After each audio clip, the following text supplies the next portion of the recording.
here's the thing too, that I'm sure IBCLCs will cover, but more than half of child sleep consultants will not cover, which is the mother's nutrition.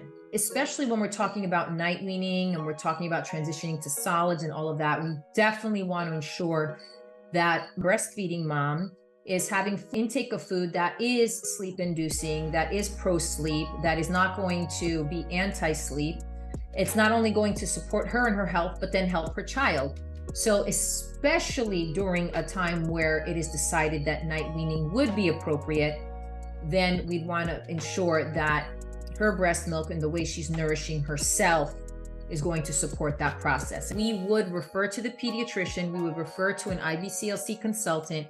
We wouldn't make that decision ourselves. What we would do is just provide the education and then their options, and then obviously they would have an informed discussion with their doctor IBCLC.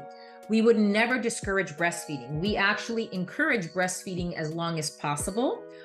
We would never ever encourage anyone to ever force or stop the breastfeeding relationship with sleep. One of the biggest controversies and one of the reasons why IBCLC practitioners get upset with sleep consultants is because the majority of them who are not holistic do unfortunately advocate for night weaning early on in order to introduce sleep training.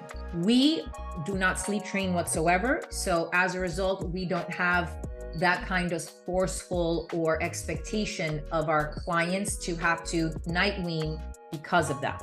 But there might be other reasons for it. And if there are other, again, medical, psychological, whatever reasons those are, that would need to be cleared and discussed with the doctor and an IBCLC.